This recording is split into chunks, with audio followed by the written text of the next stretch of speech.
Sabe quando a empresa faz o grande projeto de transformação e no meio do caminho a operação já volta para o modo sobrevivência? Não é falta de competência, é vida real. O ponto é, e se ao invés de ter um grande plano de transformação, a gente quebrasse isso para manter a casa arrumada, digamos assim, toda semana? Como que seria? E é sobre isso que a gente vai falar no episódio de hoje.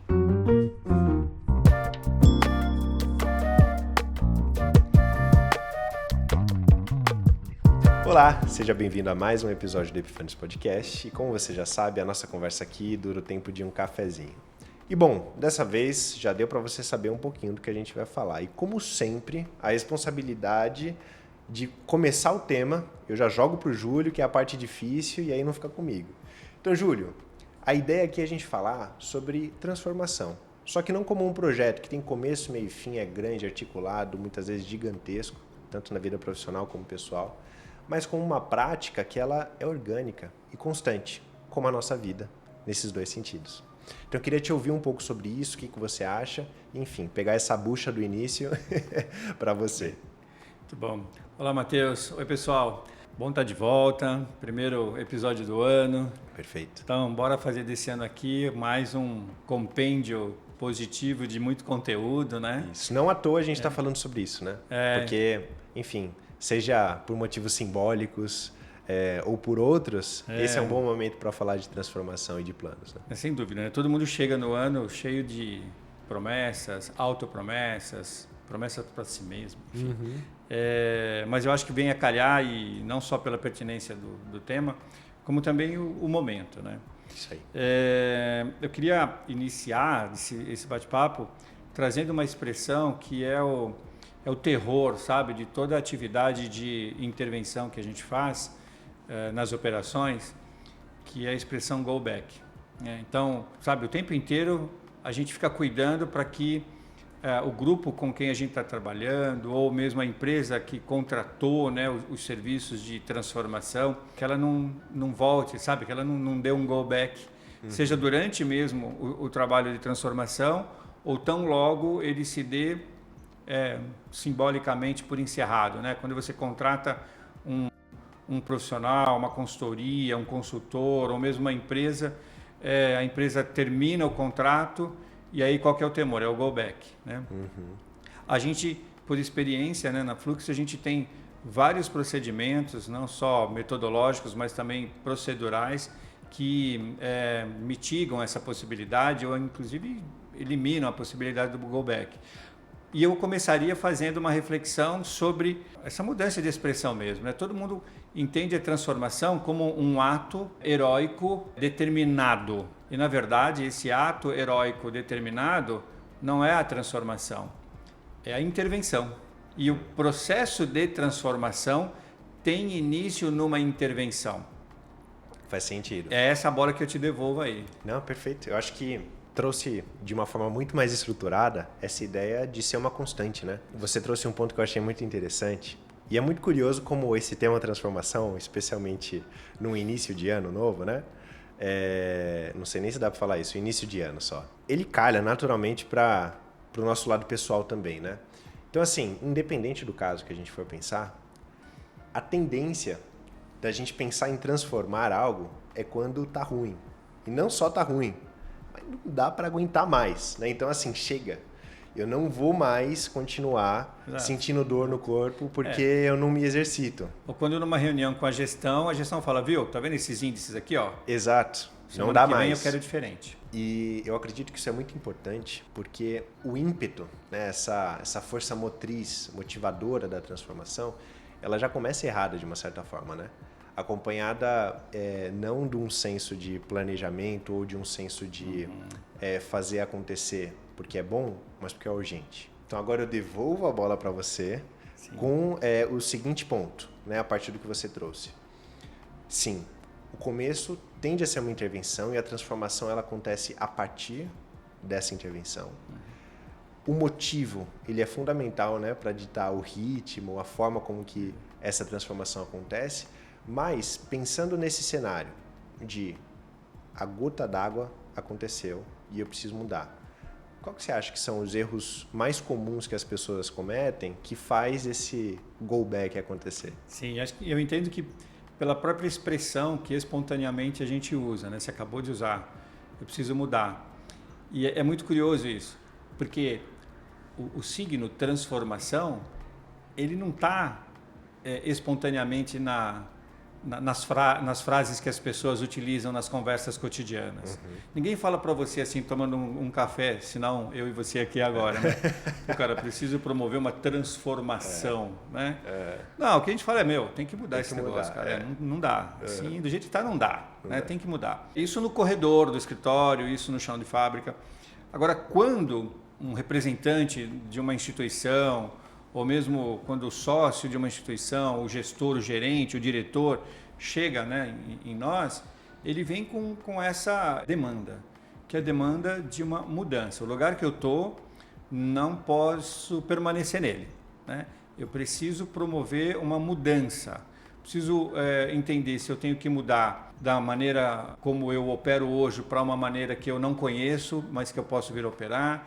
Eu preciso mudar tecnologia, eu preciso mudar. Eu não sei como e nem o que, mas eu preciso mudar. Então, esse discurso, que é o que chega, ele faz parte de uma percepção que não é instantânea do gestor. Né? É uma percepção resultante de um acúmulo de índices indesejados, coeficientes muito abaixo daqueles que foram planejados, metas não atingidas, em alguns casos extremos até prejuízos mesmo, seja de dinheiro, seja de refação, seja, enfim, prejuízo mesmo, tempo. Então, o que eu penso é assim, a ideia de transformação, ela está muito mais como um envelope de uma ação planejada, coordenada e implementada, iniciada na intervenção, do que efetivamente uma ação pontual. A transformação é um comportamento e uma consciência de que todas as coisas mudam todos os dias. Ninguém é o mesmo no dia seguinte. Só que como a transformação é silenciosa, pontual, ela é pouco percebida de um dia para o outro. Ela precisa de um tempo. Né? A Fluxy em 2005 era completamente diferente do que a Fluxy agora. Olha no que a Fluxy se transformou. Entende? Da tangibilidade? Não, eu acho que está perfeito. Eu queria só entender um pouco melhor aonde que mora o erro no meio disso, que faz as pessoas, ou erro ou os erros comuns, faz as pessoas muitas vezes não conseguirem, seja enxergar essa mudança que acontece, né? De forma granular, como também muitas vezes faz essa mudança que está envelopada de transformação retroceder. É visibilidade de resultados e é experiência negativa no processo de intervenção que inibe a escalada da transformação.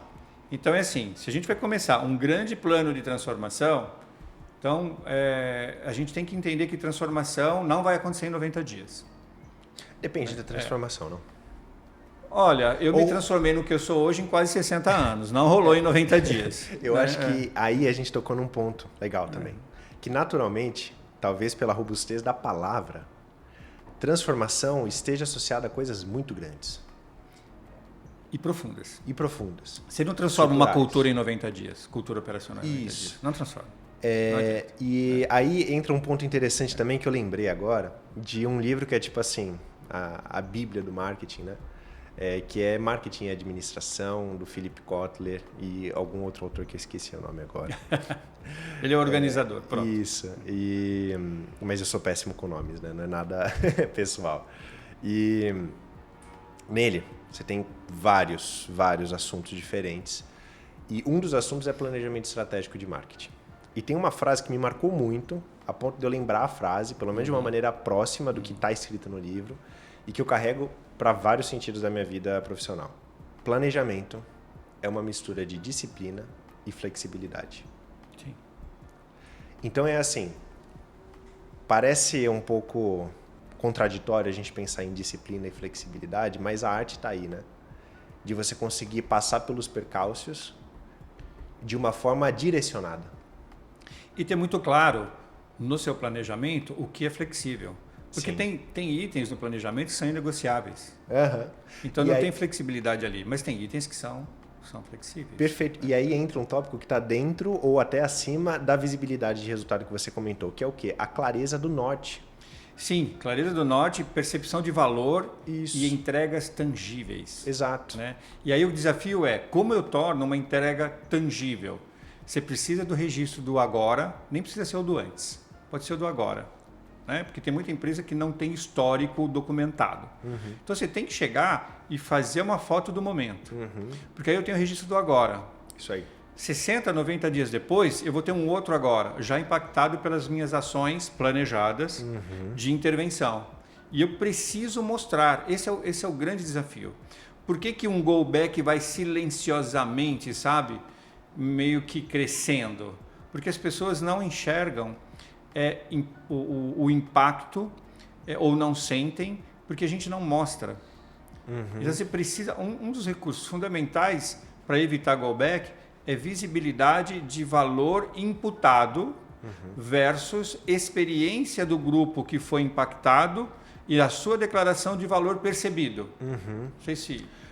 Para mim ficou claro, e eu gosto muito de dar exemplo. Eu acho que é legal esse jogo, porque eu trago para o lado mais banal e ordinário da vida e você leva para o lado mais institucional, né? Pelo que eu entendi que você... mesmo, né? Isso. Pelo que eu entendi que você está falando, fazendo um paralelo com o que a gente vê no dia a dia, é tipo assim...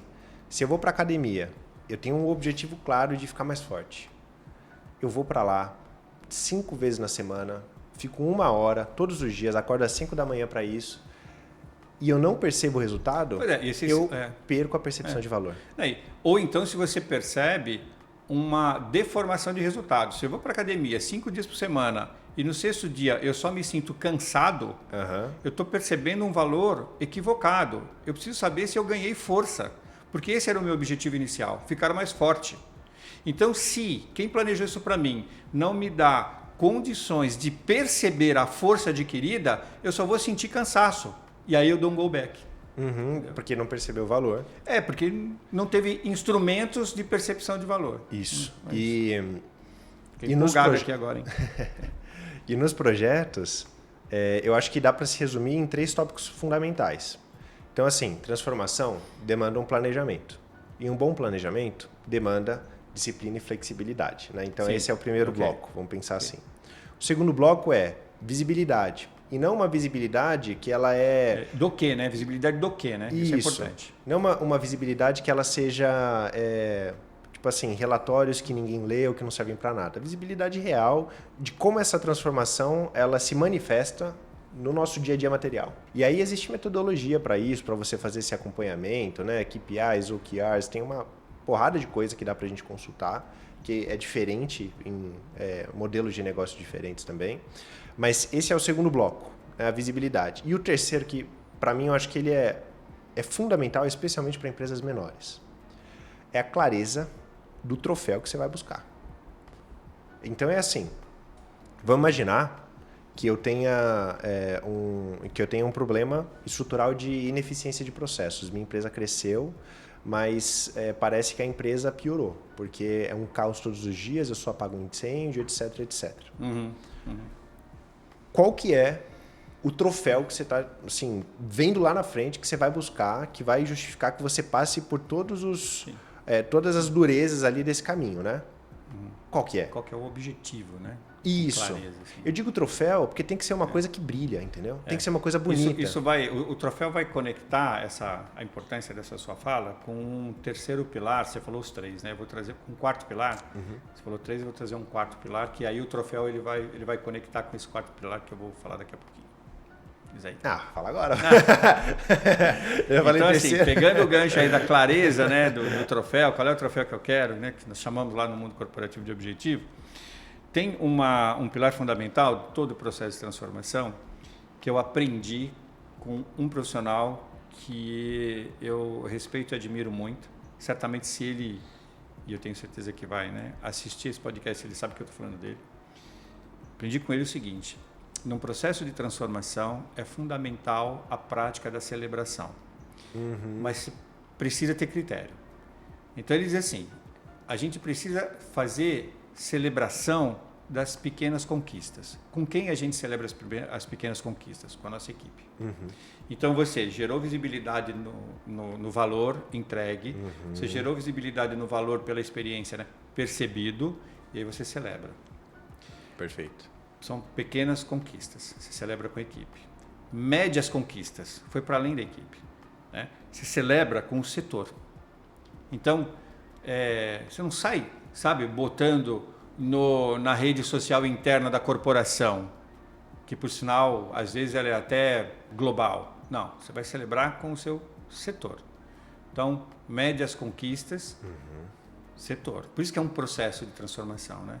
Agora, as grandes conquistas, sabe? Aquelas que você consegue literalmente demonstrar, e aí, por isso o planejamento é fundamental, demanda tempo. Então, assim, você tem um primeiro troféu, claro, definido, por isso eu disse que ele ia grudar. Chegou nele, ali é uma grande conquista. Daí você celebra com a empresa como um todo. O troféu tem que ser a última recompensa do projeto, assim, né? Agora vamos imaginar, esse troféu, no exemplo da empresa que cresceu muito e, enfim, perdeu o controle, poderia ser retomar o controle com mais eficiência, utilizando tecnologia.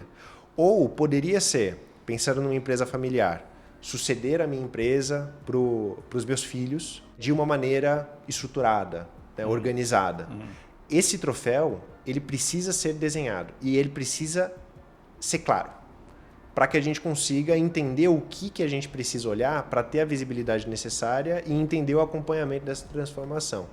E a partir daí saber o que a disciplina precisa fazer a gente engolir diariamente, e não tem jeito, por mais que seja ruim, e o que pode ser flexível dependendo do que o mercado muitas vezes oferece para a gente, ou até mesmo do que em condições internas a gente precisa se readequar. Então, assim, nada disso que a gente está falando, na verdade, são grandes invenções da humanidade, né? Não, então, é o dia a dia que a gente vive, né? Isso. Eu queria, inclusive, complementar essa coisa do troféu depois. Legal, manda bala. Depois eu falo, então, do outro ponto. Quando o Matheus fala, né, da questão da clareza do troféu, ao mesmo tempo que a gente tem a clareza, né, do que é esse nosso objetivo, do que é esse nosso troféu, ali também silenciosamente a gente tem uma potência de go back. Qual que é essa potência de go back que a gente já viveu em vários exemplos, né, da nossa história, vários projetos que a gente já participou e liderou? São troféus inalcançáveis. Verdade. Os troféus inalcançáveis, que às vezes eles aparecem, né, no dia a dia das empresas por desconhecimento da capacidade da equipe, né, por desconhecimento ou uma demanda que a equipe, por uma questão de capacity, não vai dar conta. Sim. Então, mesmo que seja claro, se ele estiver muito distante da minha condição mesmo, né? Seja, às vezes maturidade tecnológica, infraestrutura, capacity mesmo, né? Ele pode se tornar inatingível, inalcançável, e aí o go back é fatal. Perfeito. E aí não tem transformação. Porque, assim, na prática, né? Você pode botar até um troféu gigantesco, assim, inalcançável hoje, só que isso vai demandar um planejamento que ele é muito metódico e longo. Troféus anteriores. E assim, exato. Quanto mais distante está essa visão, né, do final ali no seu planejamento, quanto mais longe está, mais provável é de não acontecer do jeito que foi planejado. Aí o go back vem. Pronto. Isso, porque assim, eu estava conversando com um colega de marketing que tem 30 anos de mercado, então ele viveu vários momentos diferentes, né? E ele comentou que uma das coisas mais curiosas que ele viveu recentemente foi a experiência de construir um planejamento estratégico de marketing. Porque antes ele fazia planejamento estratégico de 5, 10 anos, né? E hoje você faz de 1, 2 já com medo, né, do que pode acontecer. Eu estava falando que não é novidade, que a gente não está assim, né, pegando nada que seja inédito no mundo, porque o que a gente está falando na prática é um conjunto de visões de diferentes matérias ali, de marketing. E quando a gente põe todos esses pontos na mesa, a gente consegue ter algumas certezas, né? E aí a gente já passou por algumas. A questão do planejamento, da clareza, da visibilidade. Da celebração. E aí eu fico pensando, existe outro ponto que a gente precisa elaborar ou esses já contemplam todos eles? Não, sempre vai ter um outro ponto, né?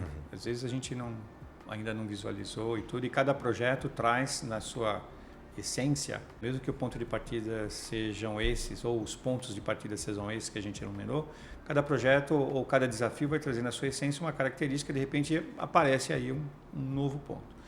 Mas eu somaria a esses que a gente já elencou um ponto que é fundamental, né? Que a gente vem inclusive falando aqui durante o nosso bate-papo, mas que a gente não botou luz nele, que são as pessoas. Por que isso é fundamental? Porque se você não empoderar as pessoas com essas ações de intervenção, com perspectiva de transformação, não empoderou a pessoa ou as pessoas, esquece, não vai acontecer nada. Elas não vão fazer. Elas nem chegam no go back, elas já estão no back na partida. Já sei, Júlio. Acho que ao invés de visibilidade, a gente podia trocar isso por percepção de valor. Porque a finalidade da visibilidade é a percepção de valor. É a percepção de valor. E sem visibilidade não vai ter valor percebido. E o valor percebido só é percebido por pessoas. Por pessoas. Isso. É isso. Por então pessoas. Acaba. Mas eu fundindo. Faço lá as minhas estatísticas e eu mostro o valor pelos números. Esquece. Porque o número, infelizmente, ele ainda é objeto de manejo. Né? As pessoas não. Você não maneja pessoas. É engraçado porque você falou isso e eu acho que dá pra gente resumir numa ideia que, olha só, muita coincidência. Eu vi num adesivo de carro hoje, não lembro nem qual que é a empresa, mas uma empresa grande. Estava em inglês escrito algo como: tudo começa no dia a dia. O que eu quero dizer? Que a abstração, que seriam os números, ele tem um valor X. Agora, a mudança real, material, no dia a dia, tem valor 10x, né? Então, eu acho que é um ponto importante que ajuda a gente a conseguir não deixar um projeto perder valor para as pessoas que a gente está tendo dentro dele, é de mostrar, na prática, quais são os efeitos desse projeto. Sem dúvida. Às vezes não tem como fazer isso, eu acho que são raros os casos. Mas o mais próximo que você possa alcançar desse ponto, e a celebração eu acredito que é uma técnica também, né? No meio disso. É um instrumento importante, né? Exato. A gente consegue sustentar essa percepção de valor. Você acha que pelo que você trouxe agora dá pra gente cunhar uma afirmação aqui? Tudo começa no começado? Você vai ter que explicar um pouquinho melhor. Porque se tudo começa no dia a dia, o dia a dia já é objeto começado. A gente, quando chega numa empresa, a primeira coisa que a gente fala é: a cultura e o saber local é o nosso ponto de partida. Júlio, acho que matou um ponto aqui que era fundamental. Que assim, quando a gente pensa numa intervenção, a tendência que a gente tem é de pegar e fazer assim, né? Separar. Só que isso não acontece. Não. Então, tudo que tá, a carga toda anterior, ela continua no meio disso. Então, tudo começa no começado. Perfeito, perfeito. E isso vai ser fundamental por quê? Porque significa que o teu planejamento, ele precisa considerar o que vem antes dele. Sim. Mas o que acontece é que é óbvio falar isso, né? Engraçado. Mas o que acontece na prática não, agora vai mudar. A partir de agora. A partir de agora, perfeito. Por quê? O discurso inicial é o da mudança. Isso, que vem a gota d'água. Então tem que ser aquela mudança abrupta, né? Então, e aí a gente pega a palavra transformação e vai... É muito legal, essas brincadeiras são muito legais, né? Então é assim, transformar neste contexto não é o que era, não é mais e será assim a partir de agora. Transformar é transitar para uma nova forma a partir de uma ação. Perfeito. Transformar. Perfeito. Legal, né, Muito gente? bem. Muito bom, Júlia. Olha, eu estou extremamente satisfeito. Eu só fiquei triste com você por um motivo. Por quê? Porque esse eu acho que é o episódio 21 e você continua não tomando seu café. Não é verdade, eu só não consigo virar aqui, ó, porque vai cair. Porque tem um pouco. Eu fiquei falando aqui, eu fui só virando um cafezinho, a gente não consegue terminar o episódio. Se ele não fizer cortes, você vai ver que quem levantou mais o copo aqui foi eu, durante o episódio inteiro. Não, hein? Brincadeiras à parte. Muito obrigado, viu, Júlio, por mais um cafezinho. Eu espero que você que ouviu também tenha se empolgado tanto quanto a gente e que seu cafezinho tenha sido tão gostoso quanto. Porque a gente, do último episódio para cá, compramos novas cápsulas. Graças a Deus. Sem novos ser, sabores, novos aromas. Sem ser um sabor experimental de Natal, né? Quase. Pois é, muito bem. E é isso. A gente se vê no próximo episódio e... Que você e todos vocês tenham um ano super incrível, repleto de realizações aí, sejam profissionais ou pessoais. E bora pro próximo episódio. Perfeito. Até lá. Até lá.